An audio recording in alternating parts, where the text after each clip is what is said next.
भाजपा की गंदी राजनीति। भाजपा की गंदी राजनीति को समझना इतना भी आसान नहीं। इसी देश में देशभक्ति का पाठ वही लोग पढ़ाते हैं जिनका बीता हुआ कल अंग्रेजों की गुलामी और चाटुकारिता करते हुए बीता है। जिस राष्ट्रपिता महात्मा गांधी को मारने का आरोप संघ के गोडसे पर है, वही संघी आज महात्मा गांधी को जिंदा न रखने का आरोप कांग्रेस पर लगाते हैं। यह बहुत आश्चर्य की बात है और सोचने वाली भी। आज वही लोग हमें देशभक्ति और राष्ट्रता का पाठ पढ़ा रहे हैं जो खुद बरसों से देश के साथ गद्दारी करते आए हैं, चाहे वह साध्वी प्रज्ञा ठाकुर हो या आरएसएस का आतंकवादी गोडसे। जिनको ना मालूम हो उनको बता दूं, मोदी जी ने मुख्यमंत्री रहते हुए बहुत बार कोशिश की कि एक बार अमेरिका का भी सफर कर लेते हैं, लेकिन मुख्यमंत्री रहते हुए भी अमेरिका ने कभी भी मोदी जी को वीजा नहीं दिया। क्यों भाई क्यों? आप तो एक प्रदेश के मुख्यमंत्री थे। वीजा इसलिए नहीं मिला क्योंकि मोदी के दामन पर 2002 के दंगों का दाग था। गुजरात के सीएम हो या भारत के पीएम, मोदी ने हर स्तर पर तबाही और बर्बादी मचाई है। इसीलिए हर मुद्दे पर अपनी नाकामी को छुपाने के लिए कांग्रेस का नाम लेना छोड़ दीजिए। मोदी जी, अपनी नाकामयाबी को स्वीकार कीजिए और अभी भी सुधर जाइए, वरना इतिहास के पन्नों में आप हिटलर और मुसोलिनी के बराबर में ही एक छोटी सी जगह मिलने वाली है। जय हिंद। महंगाई डायन खाए जात है, मोदी एंड मित्र उड़ाए जात है। महंगाई कहां से कहां पहुंची? एक तरफ जीडीपी का गिरना, दूसरी तरफ इन्फ्लेशन का बढ़ना। महंगाई बढ़े और वो भी किस हालात से बढ़े, और उसमें भी दिल्ली की सरकार हर बार नई तारीख देती रहे। भाजपा का लूट तंत्र जारी है, देश पर आई आफत भारी है। जब पेट्रोल डीजल के रेट बढ़ते हैं तो बीजेपी सरकार कहती है कि पेट्रोल डीजल की कीमतों का नियंत्रण ऑयल मार्केटिंग कंपनियों के हाथ में है। लेकिन गौर कीजिए, जब बिहार चुनाव चल रहे थे तो लगातार 40-45 दिन पेट्रोल डीजल की कीमतों में कोई बदलाव नहीं हुआ था। बिहार चुनाव खत्म होते ही पेट्रोल डीजल की कीमतों में पिछले 4 दिन से वृद्धि हो रही है। बीजेपी देश की जनता को लूटकर प्रधानमंत्री के मित्रों के घर भर रही है। पिछले कुछ दिन पहले प्रधानमंत्री के 2 मित्रों की संपत्ति में बेतहाशा वृद्धि की खबर मिली ही होगी। जनता कमाए जात है, महंगाई खाए जात है, मोदी जी अपने अमीर मित्रों पर उड़ाए जात है। ज्यादा से ज्यादा ये मेरा क्या कर लेंगे भाई? मैंने बताइए क्या कर लेंगे? कुछ नहीं करेंगे। क्या करेंगे? इस देश का भट्ठा बैठ गया, कुछ कर पाए? किसान सड़कों पर है, कुछ कर पाए? नौजवान सड़कों पर है, कुछ कर पाए? कारोबारी लुटा हुआ है, कुछ कर पाए? व्यापारी बर्बाद हो चुका है, कुछ कर पाए? नहीं कर पाए ना। उनको पता था कि कुछ नहीं कर पाएंगे। अरे हम तो फकीर आदमी हैं, झोला लेके चल पड़ेंगे जी। चल पड़ेंगे नहीं, चल पड़े हैं। मोदी जी ने इस देश की लुटिया डुबोकर झोला उठा लिया है। आप उन्हें बधाई नहीं देंगे? दीजिए दीजिए, जरूर दीजिए। उन्होंने भारत को दुनिया में नंबर 1 देश बना दिया है। पूछिए किसमें? बेरोजगारी में, बीमारी में, बेकारी में। बताएंगे कैसे? मोदी जी के राज में अरबपतियों के दिन बदल गए और गरीब नौजवान किसान इनकी चाल से दहल गए। भाइयों बहनों, ये फकीरी है जिसने मुझे गरीबों के लिए लड़ने की ताकत दी है। भाई, इतनी ताकत दे दी कि जिन्होंने ताकत दी उनकी तमन्नाएं छोड़िए, उनके अस्तित्व तक को खारिज करने लगे। अगर आप पढ़ाई कर रहे हैं और आने वाले दिनों में नौकरी चाहिए, अगर आप पढ़ाई कर चुके हैं और नौकरी का फॉर्म भरते भरते तंग आ चुके हैं, अगर आप नौकरी कर रहे थे और नौकरी जा चुकी है, और अगर आपकी नौकरी बची हुई है और आप निश्चिंत बैठे हैं, तो भी आगे हम जो बताने जा रहे हैं उसे ध्यान से सुनिएगा। यह सीधे सीधे आपके भविष्य से जुड़ा मुद्दा और मामला है। इस खबर को इसलिए भी देखिए, सुनिए और शेयर कीजिए क्योंकि टेलीविजन चैनलों को इस बात से कोई मतलब नहीं है कि देश लुट रहा है, कि बर्बाद हो रहा है, कि नौजवान सड़कों पर है, कि किसान बदहाल है, कि कारोबारी परेशान है।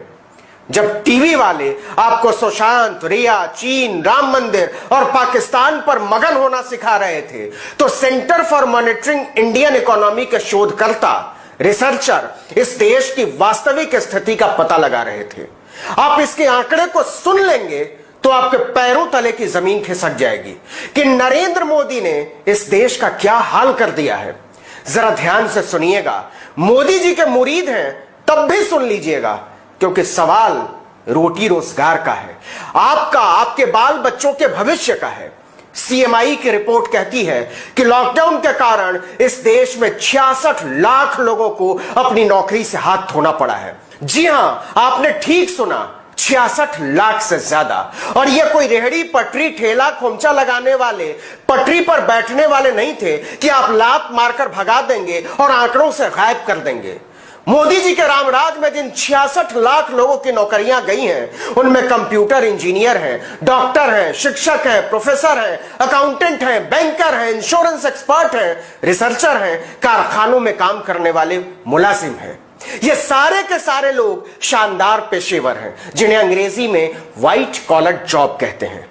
ये लोग या तो सरकार के साथ जुड़कर काम कर रहे थे या फिर बड़ी कंपनियों में अपने काम में निपुण, लेकिन मोदी जी के रामराज में वो सड़क पर आ चुके हैं। और सुनिए, नौकरी गंवाने वाले 66 लाख के इस आंकड़े में वो लोग शामिल नहीं हैं जो समान पेशे में थे, जैसे सीए थे, डॉक्टर थे, इंजीनियर थे, कंसल्टेंट थे और अपनी प्रैक्टिस करते थे, और अब जिनका धंधा चौपट हो चुका है। इसकी भयावहता का अंदाजा इसी से लगाइए कि सीएमआई की रिपोर्ट के मुताबिक 2016 के बाद जितनी कुल व्हाइट कॉलर नौकरियां मिली थीं, पेशेवर नौकरियां मिली थीं, वो सारी की सारी स्वाहा हो चुकी हैं 4 महीने में।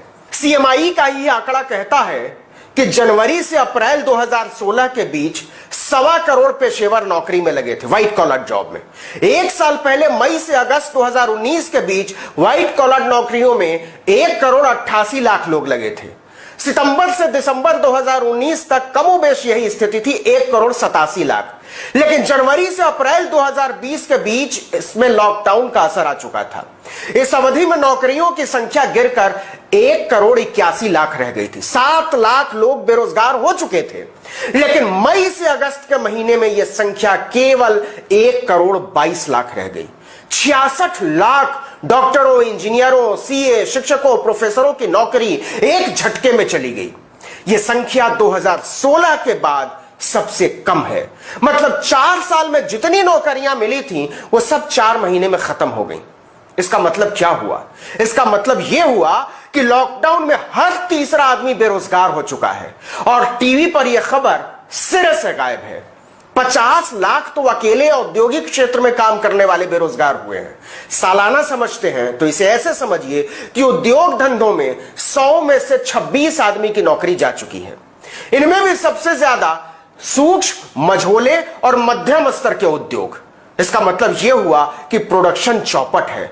उनके पास कामगारों को देने के लिए पैसा नहीं है, लोगों के पास खरीदने के लिए पैसा नहीं है, घर चलाने के लिए पैसा नहीं है। देश नौकरी के मामले में और व्हाइट कॉलर जॉब के मामले में 4 साल पीछे लौट चुका है। अरे हम तो फकीर आदमी हैं, झोला लेके चल पड़ेंगे जी। मोदी जी ने तो झोला उठा लिया है और वो कहीं भी जा सकते हैं, संसार में अपार लोकप्रिय हैं। डोनाल्ड ट्रंप तक का चुनाव प्रचार करते हैं, लेकिन जनता कहां जाएगी? मोदी जी ने सोच लिया है कि हम बेरोजगारी का कोई डाटा जारी नहीं करेंगे। जब सरकार आंकड़ा ही नहीं देगी तो सरकार से सवाल कैसे पूछोगे? बेरोजगारी पर हर साल आने वाला एनएसएसओ का डाटा मोदी जी के लिए रद्दी का सामान है। इसलिए वो पीरियोडिक लेबर फोर्स सर्वे को 2017-18 के बाद से ही बंद कर चुके हैं। संसद में सवाल पूछा गया कि बताइए महामारी के दौर में कितने लोगों की नौकरी गई। श्रम मंत्री संतोष गंगवार ने मुस्कुराते हुए कहा, हमको क्या पता, हम ये सब फालतू का हिसाब नहीं रखते। हालांकि विदेश मंत्रालय ने कहा है कि 3 लाख भारतीय महामारी के दौरान विदेशों से लौटे हैं। उड़ान मंत्री ने अलग से एक जवाब में कहा कि हवाई परिचालन में लगे 18,000 लोगों ने मार्च से जुलाई 2020 के बीच अपनी नौकरी गंवा दी है। मैं लड़ाई लड़ रहा हूं आपके लिए। आपके लिए या आपके खिलाफ? दरअसल पीएम मोदी नींद में हैं। वो देश से नजरें चुराकर जो हवाई विमर्श गढ़ने की कोशिश कर रहे हैं, उसका देश के पढ़े लिखे नौजवानों, छात्रों, किसानों और कामगारों की असल जिंदगी से कोई जमीनी वास्ता नहीं है। द प्रिंट की एक रिपोर्ट कहती है कि संक्रमण के दौरान अमेरिका से ज्यादा भारत में लोगों की नौकरियां गई हैं। इकोनॉमिक टाइम्स की रिपोर्ट कहती है कि 15 सालों में रोजगार की स्थिति सबसे खराब दौर में है। खुद पीएम मोदी के जन्मदिन को देश के नौजवानों ने राष्ट्रीय बेरोजगार दिवस के तौर पर मनाया। उनका ध्यान खींचने के लिए उन्होंने थाली बजाई, दिया जलाया। लेकिन हालात बता रहे हैं कि मोदी जी के दौर में देर भी है और अंधेर तो ऐतिहासिक है। एक बार आप अपनी नजरों से चश्मा उतारकर आसपास से गुजरते नौजवानों के उतरे हुए चेहरे देख लीजिए और फिर देखिए मोदी जी के चेहरे की चमक। आप समझ जाएंगे कि सत्ता के अहंकार में जब आवाम की पुकार कुचल दी जाती है तो तस्वीर कैसी होती है। इस वीडियो में इतना ही, लेकिन अगर आपने अब तक आर्टिकल 19 इंडिया को सब्सक्राइब नहीं किया तो फौरन कर दीजिए, नीचे जाकर बेल आइकॉन दबाइए, घंटी जैसी छोटी सी आकृति लाइक कभी कभी कीजिए और कमेंट करके बताइए कि यह वीडियो आपको कैसा लगा और अपने दोस्तों, परिचितों, रिश्तेदारों, समूहों में व्हाट्सएप, फेसबुक, इंस्टाग्राम, ट्विटर पर हमारे वीडियोस को साझा कीजिए। हमारी पत्रकारिता को मजबूत कीजिए। नमस्कार।